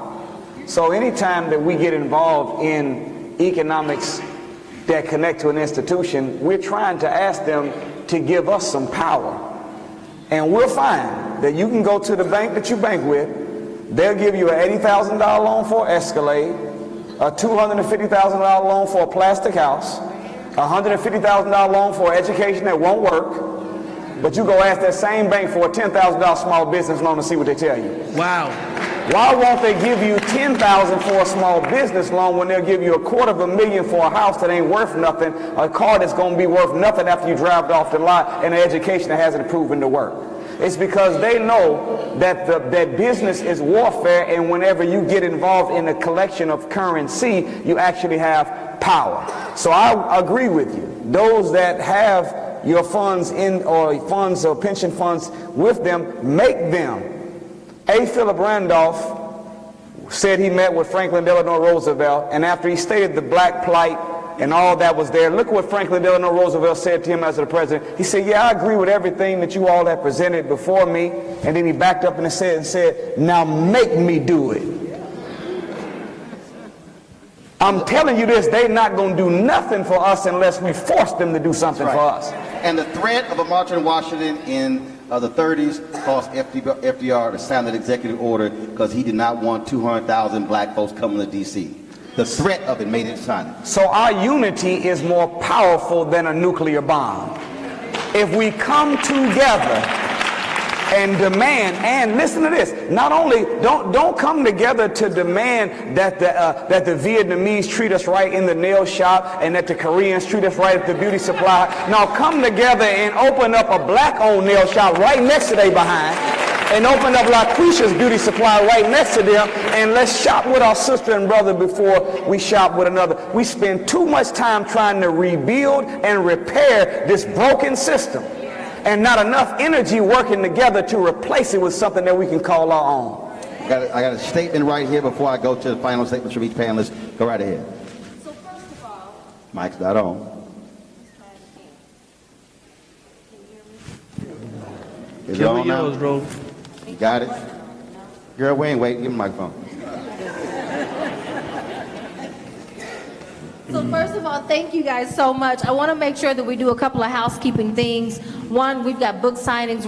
Roland Martin and Dr. Frazier have books that they'll be signing after the show. So make sure that you stop by. No, I ain't bringing my books. I'm going to watch the game.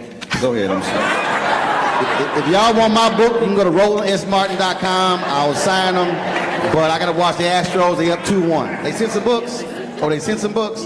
All right, I'm going to sign them in 10 minutes, and I'm going to watch the game. Go ahead. Can I make a special Absolutely. offer to... Hold on, George. That's going to be your final comment. Okay, all Let right. her finish. Okay. That's fair enough. That's fair. So a few more housekeepings. You know that evaluations are very important. You see from tonight that this is due to your response, so make sure that you fill out your evaluation. If you've not already signed up for your road trip, our road trip to New York is already online at stewardspeakers.org, stewardspeakers.org. Please go online and sign up for the road trip. We just came back from New Orleans, and it was an amazing trip. If you missed it, you don't want to miss the next one.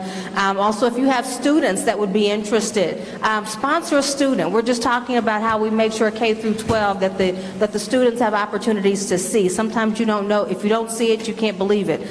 So make sure they have an opportunity to go and see that historical trick. Next year, the next season, we will be doing electronic tickets. So you will have to be purchasing your tickets online. We want to make sure that you have all of your information. You'll go online and purchase your tickets. That's important because I know a lot of you are waiting for your paper tickets to be mailed. I don't know where Miss Cordelia is, but it's going to be electronic. We're not going to mail it this time, so make sure you guys let her know. February 26th and March 2nd. February 26th and March 2nd are the next two events. Ricky Smiley on February 26th and Ambassador Susan Rice on March the 2nd. Don't forget to get your tickets. We're going to turn it right over to Roland for our last remarks from our speakers before we go. I'm going to start first with final comment. Adrian. Yes, you. Yes, you. All right, so I think that the best that I can share with you is that our community only works when we all participate, and when we all participate, it should be everybody's goal to unify and to work collectively as a unit, which means we got a lot of work to do, but the work started, and it's important for everyone to show up the next time we invite. Brother Nuri. Thank you, sir.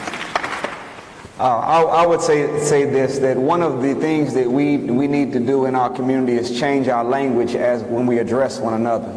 Let's go back to that old time when we called each other brothers and sisters. Right. Because if I'm your brother and you're my sister, my son is your nephew and your daughter is my niece. That means every problem that we face becomes a family problem. When we see each other as brothers and sisters and each of our children as nieces and nephews, we go back to that ancient African axiom that made us produce the pyramid builders and those that built the Nile Valley civilization, Timbuktu, and the city of Atlantis. It takes a village to raise a child. When we go back to that type of organization where we called each other brothers and sisters, then we began to build a real community instead of a colony. Today's subject was my vision, my power. Remember this, vision is the mind's ability to leave the present and your body and take a tour of your future, collect notes of what your future looks like, come back to your body in the present, and use those notes to inspire you to become what you set out to become. And if you take the knowledge and let it be the power, you and I will be able to achieve everything that we wanted it to achieve, and we can do it together like never seen and never done before. That's what I would say. Lauren. I was just going to say that all different groups have figured out the secret formula, and it's not. We work better together than we do apart. Let's have exposure, let's have knowledge, let's come together and really mean that. I'm so tired of getting on so many stages and repeating the same messages. I really mean it. We are our biggest roadblocks. So we have got to stop. We have got to stop with the victim mentalities and all the reasons why we can't. We can, and we need to do it starting now. George.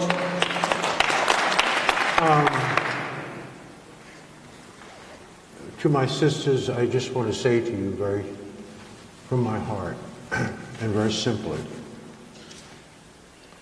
if you can't build with them, don't chill with them. It ain't supposed to be free. That's right. Remember that. Number two, to all of our brothers and sisters, our charge is very simple. Don't make it complicated. It's simple. Our charge is we must learn, earn, and return. We have a lot of us learning, a lot of us earning, but not enough of us are returning. And therein lies the problem. White folks ain't saving us. We will be saving us. Wherever black people will go into the 21st century, it will be because black people will take them there. Now, we will have allies, but fundamentally, God helps those who help themselves. Amen. Okay? Finally, a moment of shameless self-promotion. Do what you do. Yes, I am selling a book, but the book is free. My signature is $30. Number two, and I'm finished. We put on a conference every year called the Power Networking Conference. We're in our 19th year. Forbes magazine called this one of the top 5 conferences in America not to be missed. Not one of the top 5 black conferences. One of the top 5 of all the conferences put on in this country not to be missed. We cover only 2 things for 96 hours. Boyce Watkins will be with us next year. Damon John was with us this year, et cetera, et cetera. It's bad to the bone. We only cover 2 things, business and money. And we unpack the 4 pillars for the intergenerational transfer of wealth so that you will leave there on Sunday and start doing the things we instruct you and train you how to do on Monday. The conference is not inexpensive. An adult registration is $1,500. We sell out every year. A student registration is $800. We encourage it. All conferences should be conferencing with young people, especially millennials and Gen Y? Is Gen X? Gen Z. Gen Z. So it's a 20. Hold on. I'm going to give them a deal. Yeah. No, hold on. I'm gonna give them a deal. If you actually start your own business, even if it's the Inc. or LLC, it's a tax write-off. Your conference. That's a deal. That's right. That's exactly right. So it's a $2,400 package for a young person and an adult. I want to reduce that to $499. So what is that? That's a $2,000, $1,900 for people in the room. Right. For people in the room. No, just for people in the room. Not the live stream, people in the room. Stream. Thank you. See, I'm trying to help you out. I love you. Thank you for saying that. I forgot you were live streaming it. No, it's not for you. It's only for the people in the room. Now, it's only good until I leave here after I finish selling my 20 books, okay? I'm out of here. So it's $499 for a young person 17 to 25 and an adult. That's a $1,900 discount because you were smart enough to be with Stewart speakers, with Roland and myself and Reverend D. Reverend Run. Not Reverend D. Reverend Run. That's Run DMC. Right. I got it all. All right. Up. And I live in Cleveland where the Rock and Roll Hall of Fame was. All right. My man. So that is $499. Got it. And that's out in the lobby. The books are being sold. Reverend Run. I just go in with a rhyme. Preach on a Sunday, rap on a Monday. Y'all do what Run say to get better one day. Just because Rev Run rocks a collar, don't mean I can't make $1. Y'all holler.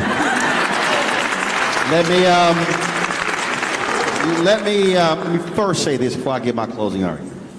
I need you to put your hands together for the Stewart brothers.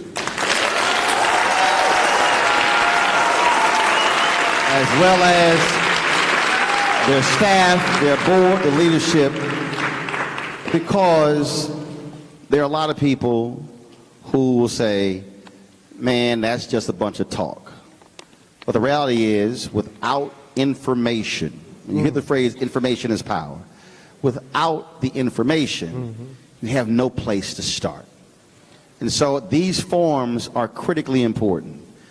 The reason last year when I moderated, we streamed it last year. The reason we wanted to stream it this year, because we wanted to move it out of the room, because there's somebody in another city, they don't have a Stewart Brothers. They don't have black folks who care enough about their people to be able to share this kind of information. So that's why that's important. So again, I appreciate it. It's my 3rd time here, and I appreciate the invitation, and thank you so very much. And I'm going to close it this way. If you want to understand America, all you have to do is go to the White House. No. Not that fool who's in it. But if you want to understand America, if If you stand in front of the White House, and if you look to the right, you will see the White House.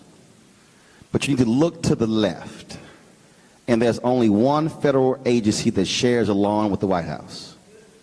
They are so close that you could walk 100 steps out of the side door, and then you'll be in the east wing of the White House. They could play flag football, kickball on the lawn, because there's only one agency. That's the Department of Treasury. Every federal agency has come out of the Department of Treasury. Why? That's where the money is. That's why there's a revolving door between Goldman Sachs and the Treasury Department.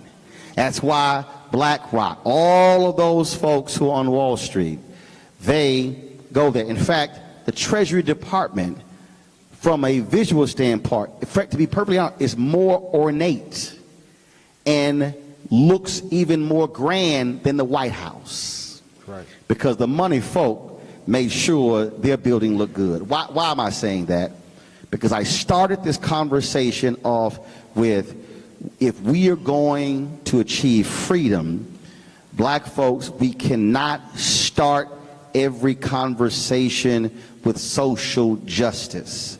I'm not denigrating social justice, but you cannot say Black Lives Matter if you also don't add Black dollars matter. That's right. They have no problem with us fighting police brutality. They got a problem with us fighting for the money. And when we start fighting for the money, and when we use the power of the public workers to demand black folks are managing pension funds, and we use our power and tell the ad agencies that if we're watching 70+ hours, damn it, y'all got to make sure that black firms and black media companies are getting the ad dollars. If we use our power to flex our economic muscle like Operation Breadbasket did, like Reverend Jackson has done, like Dr. King did, then America will be scared to death of us. And why is this important? This is my last point. We are 24 years away from America becoming a nation that's majority people of color. Which means that if we continue the current trend educationally and economically, black people in the United States will look the same as black people in South Africa, where we will combine with Latinos and Asians be the majority, but we will be dragging from the back economically. Whites own 9%, there are 9% of whites in South Africa, they own 72% of the land. We need to understand white folks have played the money game. If you want to change America, show me the money. And when you start talking money, folk look at you differently. I want our activists fighting for our social rights, but I need our money people fighting for economic rights. And Frederick Douglass said, power concedes nothing without a demand, and you must agitate, agitate, agitate. And I'm saying, show me the damn money. Amen.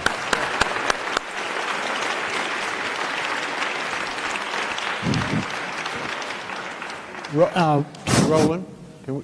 One last comment. If you had the opportunity to take a photograph with one of our speakers, your photograph is in the lobby on a table, so make sure you pick it up. We're not able to mail it to you afterwards. We're giving it to you at no additional cost. We need you to pick it up off the table when you leave. All right? Thank you very much, and we appreciate you coming out. Good night.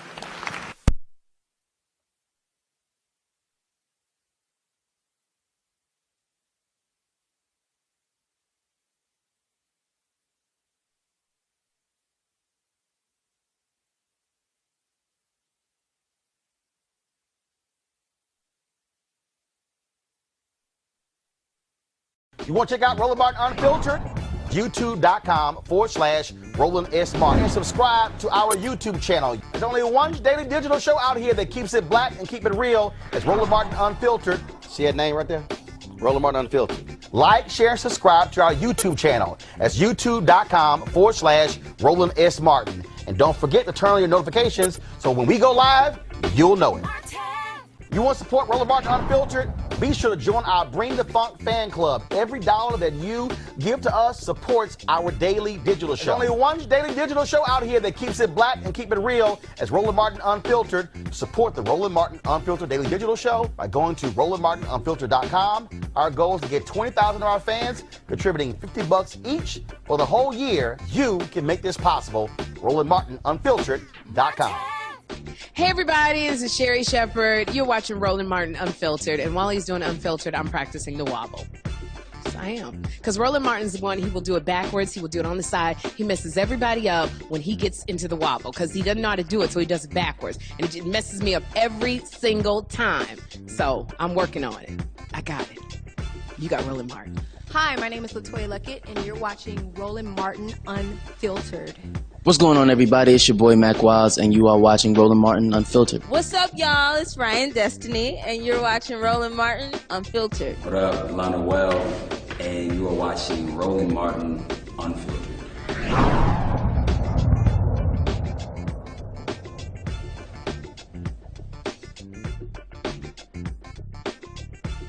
Hey fam, want to check out Roland Martin Unfiltered? The blackest show on all of digital, cable, and broadcast. Check out our audio podcast. There's only one daily digital show out here that keeps it black and keep it real. It's Roland Martin Unfiltered. Press play.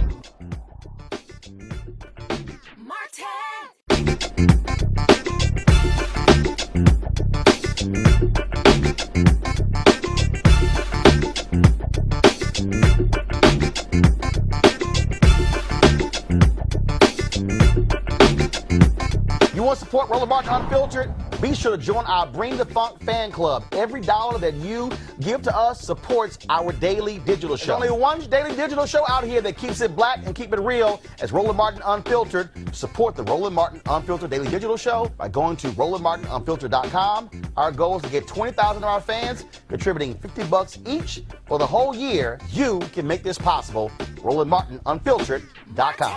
This is Diala Riddle, and you're watching Roland Martin Unfiltered. Stay woke. This is Director X, the director of Superfly on the red carpet, or the black carpet, and you're watching Roland Martin Unfiltered. Yo, what up, y'all? This is Jay Ellis, and you're watching Roland Martin Unfiltered. Hi, I'm Chaley Rose, and you're watching Roland Martin Unfiltered. I'm Lex Scott Davis, and you are watching Roland Martin Unfiltered. Hey, what's up, y'all? It's your boy Jacob Lattimore, and you're now watching Roland Martin right now.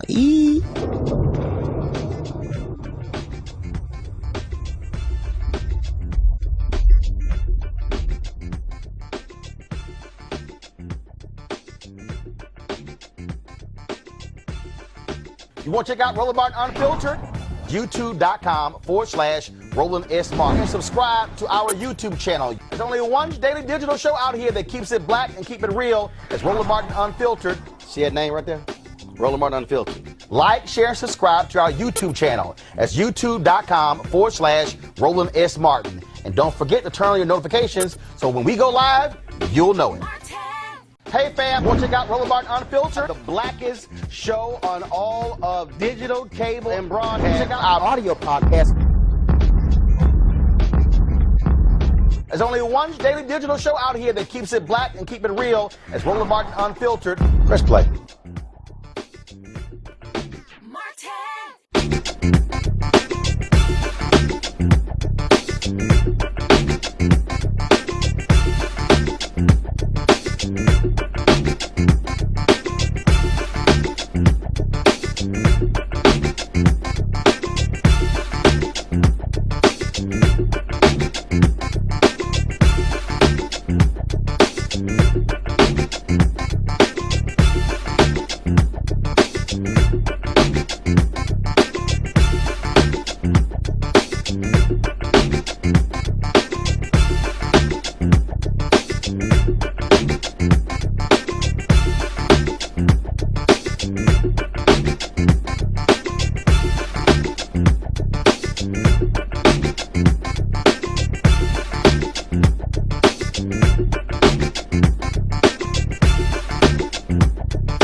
You want to support Roland Martin Unfiltered? Be sure to join our Bring the Funk fan club. Every dollar that you give to us supports our daily digital show. There's only one daily digital show out here that keeps it black and keep it real as Roland Martin Unfiltered. Support the Roland Martin Unfiltered daily digital show by going to RolandMartinUnfiltered.com. Our goal is to get 20,000 of our fans contributing $50 each for the whole year. You can make this possible. RolandMartinUnfiltered.com.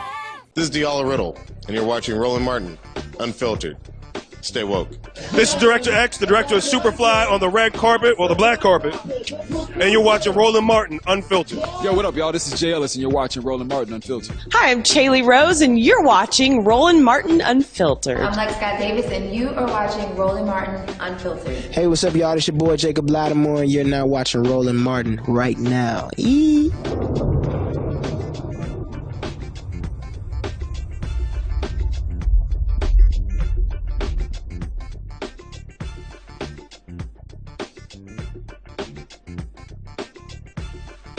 You want to check out Roland Martin Unfiltered?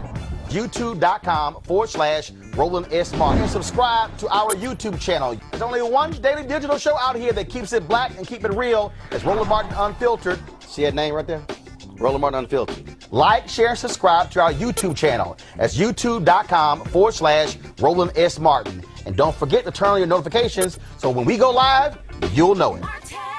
Hey fam, want to check out Roland Martin Unfiltered? The blackest show on all of digital, cable, and broadcast. Check out our audio podcast.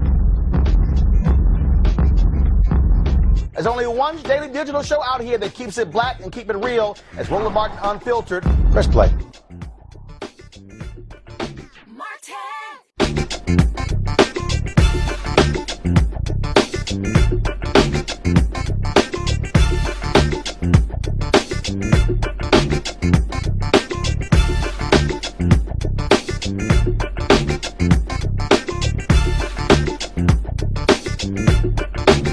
You want to check out Roland Martin Unfiltered?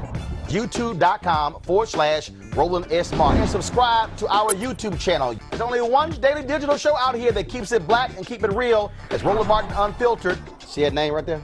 Roland Martin Unfiltered. Like, share, and subscribe to our YouTube channel. That's YouTube.com/Roland S. Martin. And don't forget to turn on your notifications so when we go live, you'll know it. You want to support Roland Martin Unfiltered? Be sure to join our Bring the Funk fan club. Every dollar that you give to us supports our daily digital show. There's only one daily digital show out here that keeps it black and keep it real as Roland Martin Unfiltered. Support the Roland Martin Unfiltered daily digital show by going to RolandMartinUnfiltered.com. Our goal is to get 20,000 of our fans contributing $50 each for the whole year. You can make this possible. RolandMartinUnfiltered.com. This is Diala Riddle, and you're watching Roland Martin Unfiltered. Stay woke.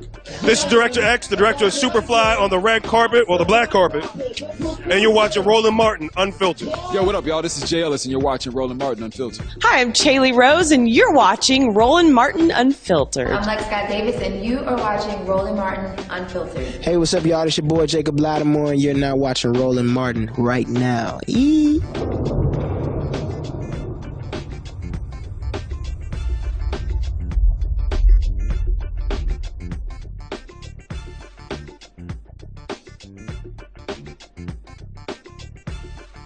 Hey fam, want to check out Roland Martin Unfiltered? The blackest show on all of digital, cable, and broadcast. Check out our audio podcast. There's only one daily digital show out here that keeps it black and keep it real. It's Roland Martin Unfiltered. Press play.